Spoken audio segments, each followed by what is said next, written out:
Bonjour à tous, bienvenue sur la chaîne YouTube Apprendre le français.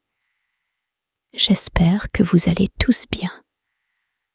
Aujourd'hui, dans cette vidéo éducative, je vais vous raconter l'histoire du billet de banque d'1 million de livres. Quand j'avais 27 ans, je travaillais dans un bureau à San Francisco. Je faisais bien mon travail et mon avenir s'annonçait prometteur. J'étais seul au monde et j'étais heureux. Les samedis après-midi, je ne travaillais pas. Je naviguais avec mon petit voilier dans la baie de San Francisco. Un samedi après-midi, je suis allé trop loin. Le vent fort de l'après-midi a poussé mon voilier hors de la baie, dans l'océan Pacifique. Cette nuit-là, quand j'avais perdu tout espoir, une petite goélette britannique m'a aperçu et m'a pris à son bord. La goélette naviguait vers Londres. Le voyage fut long et orageux. J'ai travaillé comme marin pour payer mon voyage.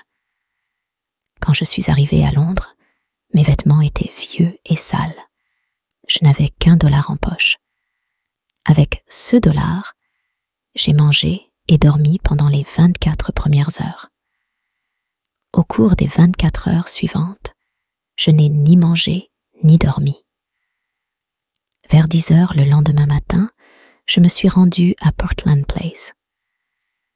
J'ai vu un enfant passer, tenant une grosse poire.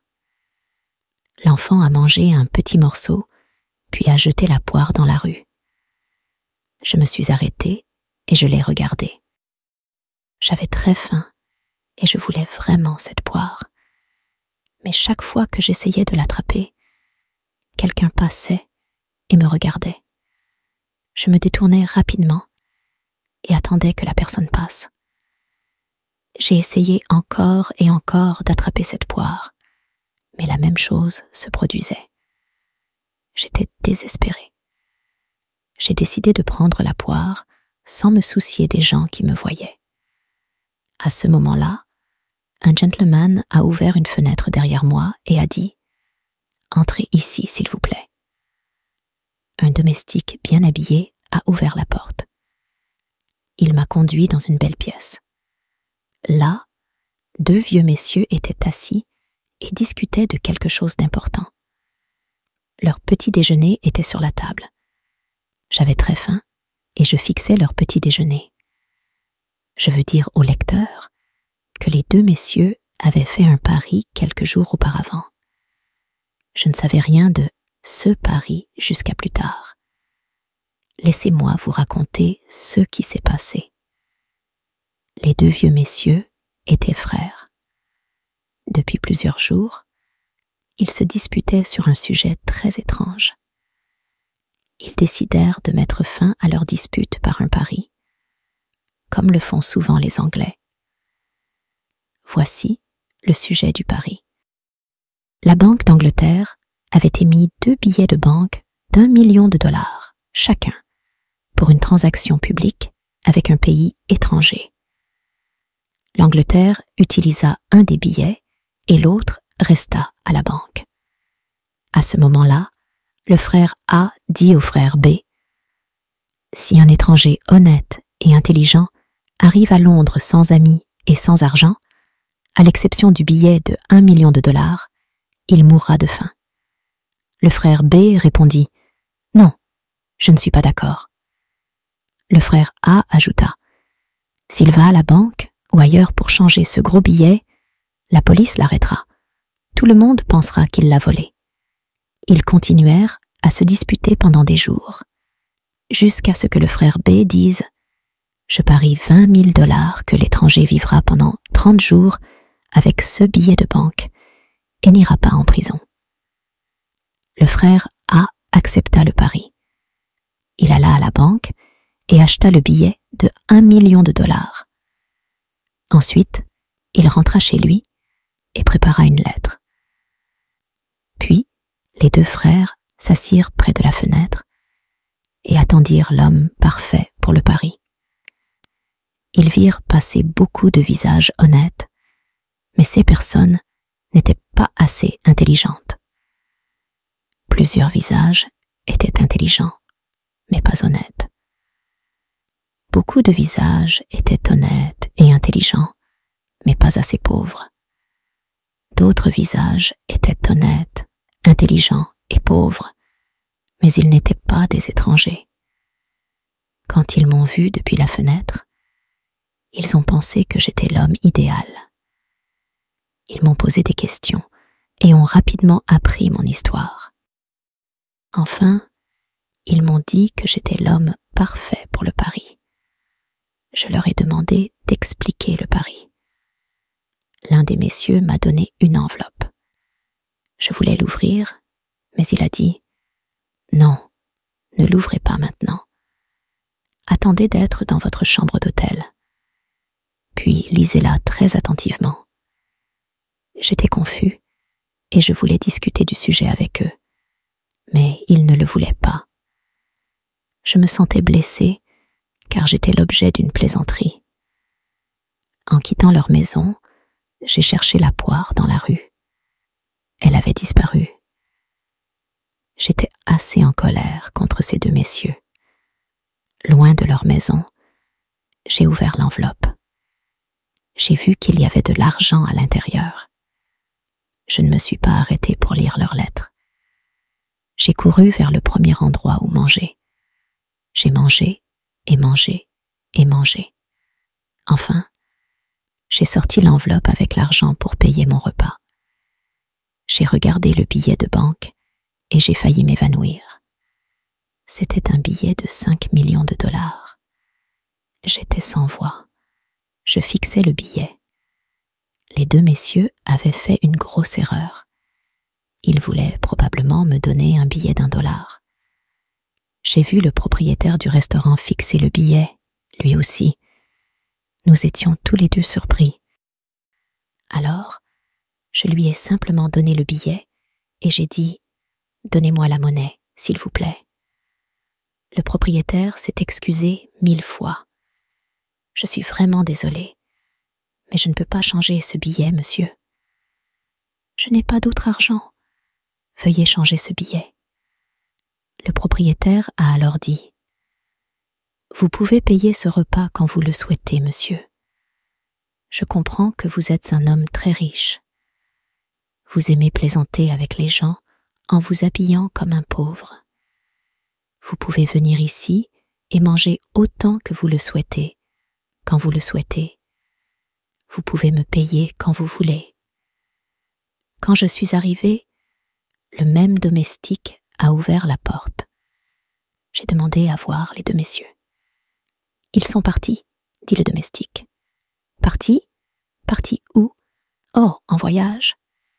Mais où sont-ils allés? Sur le continent, je crois. Le continent? Il n'y avait ni signature, ni adresse, ni date sur la lettre. Comme c'est étrange, je ne savais pas quoi penser. Je suis allée dans un parc, je me suis assis et j'ai réfléchi à ce que je devais faire. Après 1 heure, j'ai pris la décision suivante. Les deux vieux messieurs jouent à un jeu que je ne comprends pas. Ils parient sur moi. Mais à ce moment-là, je ne connaissais rien des détails du pari. Si je vais à la Banque d'Angleterre pour rendre le billet, la banque me posera beaucoup de questions. Si je dis la vérité, personne ne me croira. Ils me mettront dans un asile. Si je mens, la police me mettra en prison. Je ne peux même pas le donner à quelqu'un, car aucune personne honnête n'en voudra. Je ne peux faire qu'une seule chose. Je dois garder le billet pendant 1 mois entier. Et je ne dois pas le perdre.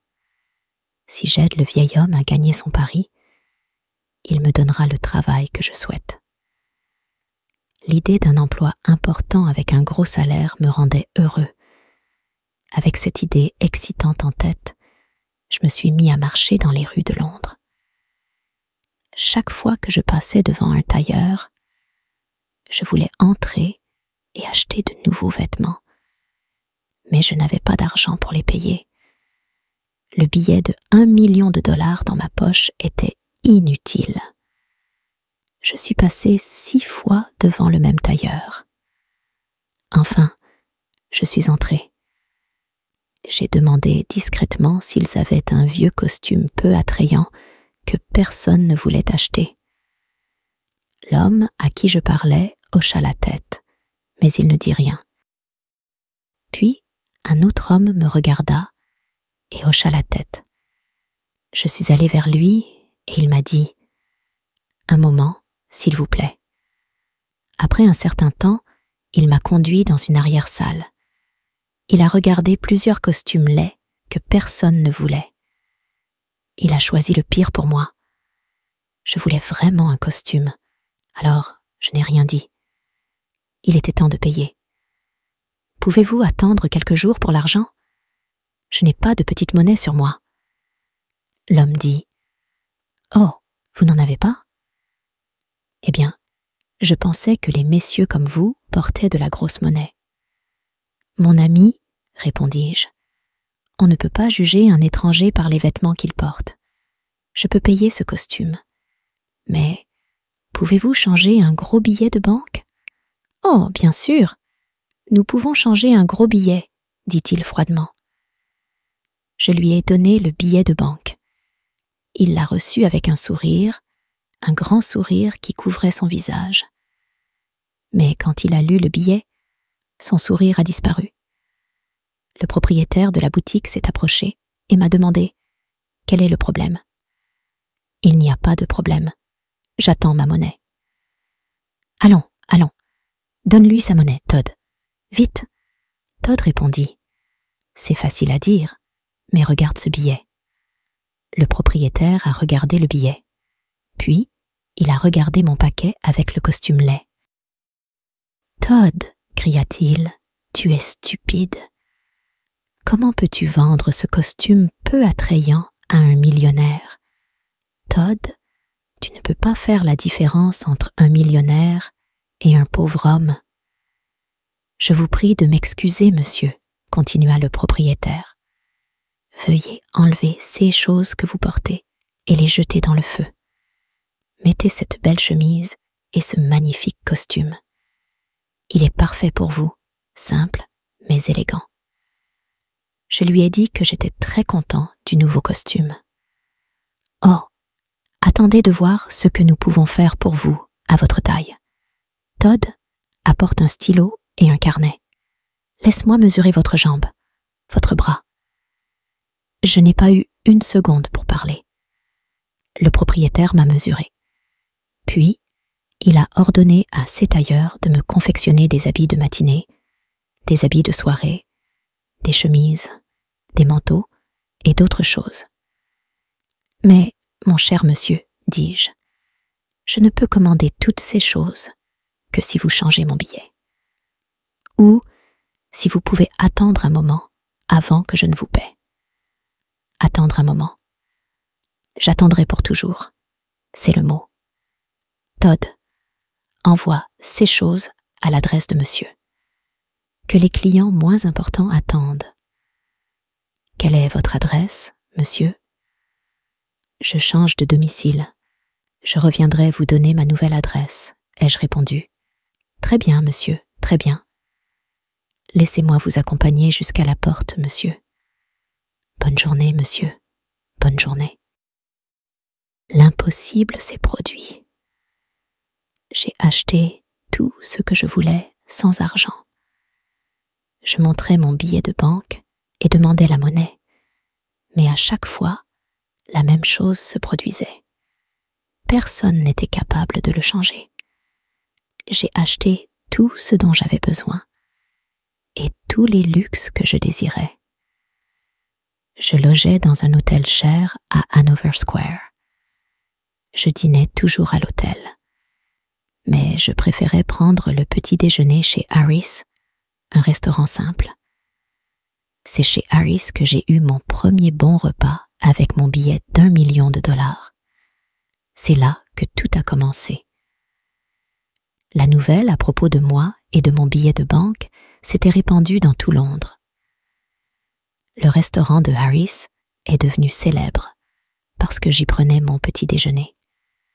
Harris était content de tous ses nouveaux clients. Je vivais comme un homme riche et important. J'avais de l'argent à dépenser. Je vivais un rêve. Mais souvent, je me disais, souviens-toi, ce rêve se terminera quand les deux hommes reviendront à Londres. Tout changera. Mon histoire était dans les journaux. Tout le monde parlait du millionnaire étrange avec le billet d'1 million de dollars dans sa poche. Le magazine Punch a dessiné une image drôle de moi sur la première page. Les gens parlaient de tout ce que je faisais et de tout ce que je disais. Ils me suivaient dans les rues.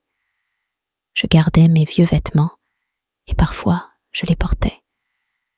C'était amusant quand les commerçants pensaient que j'étais pauvre. Puis, je leur montrais le billet de banque et, oh, comment leur visage changeait.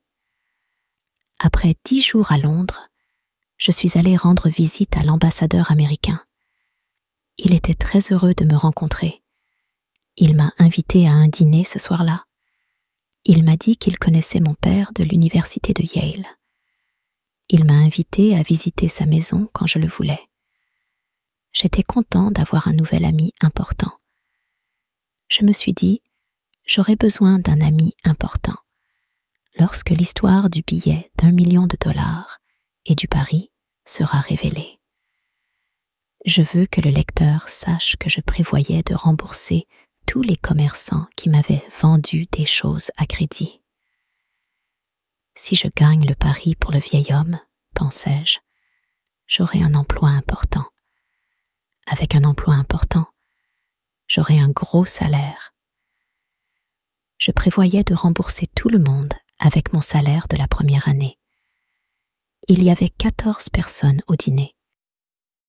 Le duc et la duchesse de Shoreditch, ainsi que leur fille, Lady Anne Grace Eleanor de Bohun, le comte et la comtesse de Newgate, le vicomte de Cheapside, Lord et Lady Blatherskite, l'ambassadeur avec sa femme et sa fille, et d'autres invités.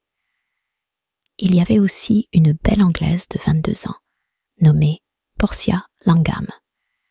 Je suis tombé amoureux d'elle en 2 minutes, et elle de moi aussi. Après un moment, le domestique de la maison a présenté un autre invité, Monsieur Lloyd Hastings. Quand Monsieur Hastings m'a vu, il a dit « Je crois que je vous connais. » « Oui, vous me connaissez probablement. Êtes-vous le... Oui, je suis le fameux millionnaire avec le billet d'1 million de dollars dans ma poche. » Eh bien, c'est une surprise. Je n'aurais jamais pensé que vous étiez le même Henry Adams de San Francisco. Il y a 6 mois, vous travailliez dans les bureaux de Blake Hopkins à San Francisco. Je me souviens clairement. Vous aviez un très petit salaire. Et, le soir, vous m'aidiez à organiser les documents pour la Gould & Curry Mining Company. Maintenant, vous êtes un millionnaire, une célébrité ici à Londres. Je n'arrive pas à y croire. Quelle excitation! Je n'arrive pas à y croire non plus, Lloyd. Il y a seulement 3 mois, nous sommes allés au Miners Restaurant. Non, c'était le What Cheer Restaurant. Exact, c'était le What Cheer. Nous y sommes allés à 2 heures du matin. Nous avons mangé du steak et bu du café. Cette nuit-là, nous avons travaillé pendant 6 longues heures sur les documents de la Gould & Curry Mining Company. Te souviens-tu, Henry? Je t'ai demandé de venir à Londres avec moi. Je voulais que tu m'aides à vendre les actions de la mine d'or Gould & Curry. Mais tu as refusé. Bien sûr que je me souviens. Je ne voulais pas quitter mon emploi à San Francisco.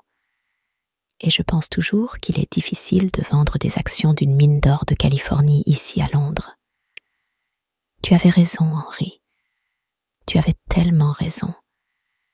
C'est impossible de vendre ces actions ici à Londres. Mon plan a échoué et j'ai dépensé tout mon argent. Je ne veux pas en parler. Mais tu dois en parler. Quand nous quitterons le dîner, tu dois me dire ce qui s'est passé. Oh, puis-je? J'ai vraiment besoin de parler à un ami, dit Lloyd, les larmes aux yeux. Oui, je veux entendre toute l'histoire, chaque mot. Merci, Henry. Tu es un vrai ami. À ce moment-là, il était temps de dîner. Grâce au système anglais de préséance, il n'y avait pas de dîner. Le duc de Shoreditch voulait s'asseoir à la tête de la table. L'ambassadeur américain voulait aussi s'asseoir à la tête de la table. Il était impossible pour eux de décider. Donc, nous n'avons pas eu de dîner. Les Anglais connaissent le système de préséance. Ils dînent avant de sortir dîner. Mais les étrangers n'en savent rien. Ils restent affamés toute la soirée. À la place, nous avons eu un plat de sardines et une fraise. Maintenant, il était temps pour tout le monde de jouer à un jeu appelé cribbage. Les Anglais ne jouent jamais à un jeu pour le plaisir. Ils jouent pour gagner ou perdre quelque chose. Mademoiselle Langham et moi avons joué au jeu, mais avec peu d'intérêt. Je regardais son beau visage et lui dis « Mademoiselle Langham, je vous aime. » « Monsieur Adams, dit-elle doucement en souriant, je vous aime aussi. » C'était une soirée merveilleuse. Mademoiselle Langham et moi étions très heureux. Nous avons souri, ri et discuté. J'ai été honnête avec elle.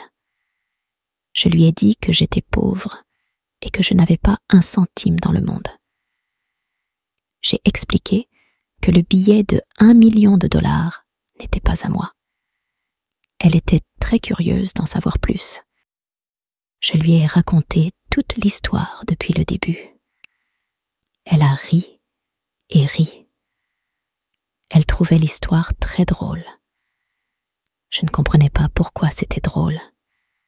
J'ai aussi expliqué que j'avais besoin d'un emploi important avec un gros salaire pour payer toutes mes dettes. Portia, ma chère, peux-tu venir avec moi le jour où je dois rencontrer ces deux messieurs? Eh bien, oui, si je peux t'aider, répondit-elle. Bien sûr que tu peux m'aider. Tu es si ravissante que quand les deux messieurs te verront, je pourrai demander n'importe quel emploi et n'importe quel salaire. Avec toi là, ma douce Portia, les deux messieurs ne me refuseront rien. À la fin de la soirée, je suis retournée à l'hôtel avec Hastings. Il parlait de S et problèmes, mais je ne l'écoutais pas. Je pensais à Portia tout le temps. Quand nous sommes arrivés à l'hôtel, Hastings dit « Laisse-moi juste rester ici et regarder cet hôtel merveilleux. C'est un palais, quel meuble cher. Tu as tout ce que tu veux. Tu es riche, Henry, et moi, je suis pauvre. » 6 mots m'effrayèrent. Moi aussi, j'étais pauvre. Je n'avais pas un centime dans le monde et j'avais des dettes à payer. Je devais gagner le pari du gentleman. C'était mon dernier espoir. Hastings ne connaissait pas la vérité. « Henry, juste une petite partie de tes revenus peut me sauver. Je suis désespéré, » s'écria Hastings. « Mon cher Hastings, assieds-toi ici et bois ce whisky chaud. Maintenant, raconte-moi toute ton histoire, chaque mot. » Tu veux encore entendre mon histoire? Mais tu ne m'as jamais raconté ton histoire. Bien sûr que je t'ai raconté mon histoire, en marchant vers l'hôtel. Tu ne te souviens pas? Je n'ai pas entendu un mot. Henry, es-tu malade? Y a-t-il quelque chose qui ne va pas chez toi? Qu'as-tu bu à la soirée? Oh, Hastings, je suis amoureux. Je ne peux penser qu'à ma douce Portia. C'est pourquoi je n'ai pas entendu ton histoire auparavant. Hastings se leva de sa chaise, me serra la main et ria. Je suis très heureux pour toi, Henry. Très heureux, dit-il en souriant. Je vais te raconter toute l'histoire à nouveau. Il s'assit donc et commença patiemment à me raconter son histoire. Pour faire court, les propriétaires de la Gould & Curry Gold Mine ont envoyé Lloyd en Angleterre pour vendre les actions de la mine pour $1 million. Tout argent qu'il recevait au-delà d'$1 million lui appartenait. Le rêve de Hastings était de vendre les actions pour plus d'$1 million et de devenir riche. Il avait seulement 1 mois pour vendre les actions. Il avait tout fait pour les vendre, mais personne ne voulait les acheter. Puis, il se leva d'un bond et s'écria « Henry, tu peux m'aider. Veux-tu le faire? Dis-moi comment. Donne-moi $1 million et je te vendrai toutes les actions. Tu seras le nouveau propriétaire de la mine d'or. Ne refuse pas. » Je ne savais pas quoi dire. Je voulais dire la vérité à Hastings, mais ensuite, une idée intelligente m'est venue à l'esprit. J'y réfléchis un instant et dis calmement « Je vais te sauver, Lloyd. » Alors, je suis déjà sauvé. Comment puis-je te remercier? Laisse-moi finir, Lloyd. Je vais te sauver, mais pas de cette manière. J'ai une meilleure solution. Je sais tout sur cette mine. Je connais sa grande valeur. Tu vas vendre les actions en utilisant mon nom. Tu peux envoyer n'importe qui me voir, puisque les gens à Londres me connaissent. Je garantirai la mine d'or. Dans 1 semaine ou 2, tu vendras les actions pour $3 millions en utilisant mon nom. Et nous partagerons l'argent que tu gagnes. La moitié pour toi et la moitié pour moi. Lloyd était très heureux et excité. Il dansait dans la pièce et riait. « Je peux utiliser ton nom. Ton nom, Pansy. Les riches londoniens se précipiteront pour acheter ces actions. Je suis sauvé. Et je ne t'oublierai jamais, Henry. » Le lendemain, tout Londres parlait des actions de la mine d'or de Californie. Je restai dans mon hôtel et dis à tous ceux qui vinrent me voir « Oui, je connais Monsieur Hastings. C'est un homme très honnête. Et je connais la mine d'or parce que j'ai vécu dans la région de l'or de Californie. C'est une mine de grande valeur. » Les gens étaient maintenant intéressés par l'achat des actions. Je passais chaque soirée avec Portia chez l'ambassadeur américain. Je ne lui parlais pas des actions et de la mine. C'était une surprise. Nous parlions de notre amour et de notre avenir ensemble. Enfin, la fin du mois arriva. Beaucoup de riches londoniens achetèrent les actions de la mine. J'avais $1 million dans la London and County Bank. Et Lloyd aussi. Il était temps de rencontrer les 2 vieux gentlemen. Je m'habillai de mes plus beaux vêtements et allai chercher Portia. Avant d'aller à Portland Place, Portia et moi parlâmes du travail et du salaire. « Portia, tu es si belle. Quand les 2 gentlemen te rencontreront, ils me donneront n'importe quel emploi et n'importe quel salaire que je demanderai. Henry, souviens-toi, s'il te plaît, que si nous demandons trop, nous n'aurons rien. Que va-t-il se passer pour nous alors? N'aie pas peur, Portia. » Quand nous arrivâmes, le même serviteur ouvrit la porte. Il y avait les 2 vieux gentlemen prenant le thé. Ils furent surpris de voir Portia.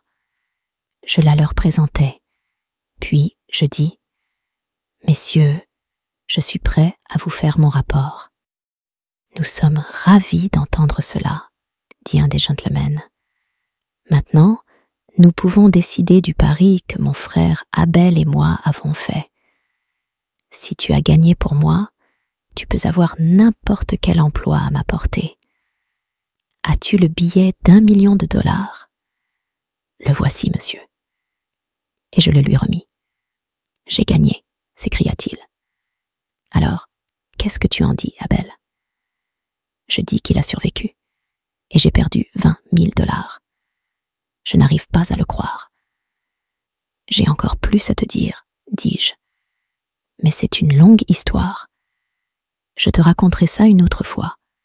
Pour l'instant, regarde ceci. » « Quoi? un certificat de dépôt de 200 000 $. C'est le tien, c'est le mien. Je l'ai gagné en utilisant le billet que tu m'as prêté pendant 1 mois. C'est incroyable. Je n'arrive pas à y croire. Portia me regarda avec surprise et dit « Henry, est-ce vraiment ton argent? Tu ne m'as pas dit la vérité. » « Non, je ne l'ai pas fait, mais je sais que tu me pardonneras. Ne sois pas si sûre, tu m'as menti, Henry. Ma chère Portia, c'était juste pour le plaisir. Allez, partons maintenant. »« Mais attends, dit mon gentleman. Je veux te donner le travail et le salaire que tu choisis. Merci, merci de tout mon cœur, mais je ne veux pas du travail. Henry, tu n'as pas remercié le bon gentleman de la bonne manière. »« Puis-je le faire pour toi ?» dit Portia. « Bien sûr que tu peux, ma chère. » Portia s'est dirigée vers mon gentleman, s'est assise sur ses genoux et l'a embrassé sur la bouche. Puis, les 2 vieux gentlemen ont crié et ont ri. J'étais émerveillée.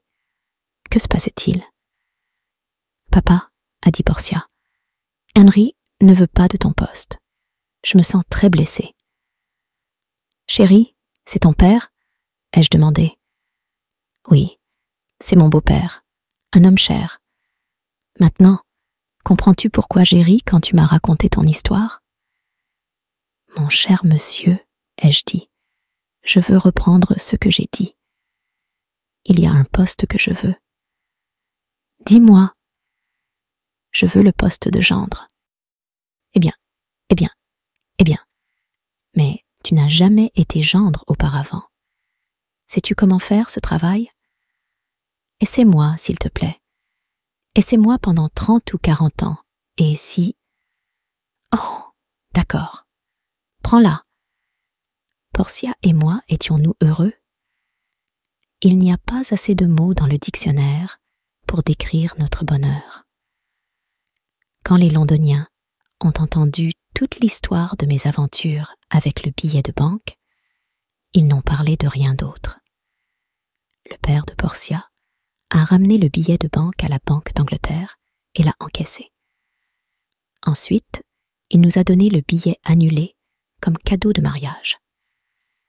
Nous l'avons mis dans un cadre et l'avons accroché au mur de notre nouveau chez nous. Et donc, je dis toujours, oui, c'est un billet de banque d'1 million de $, mais il n'a acheté qu'une seule chose dans sa vie, la chose la plus précieuse au monde, Portia.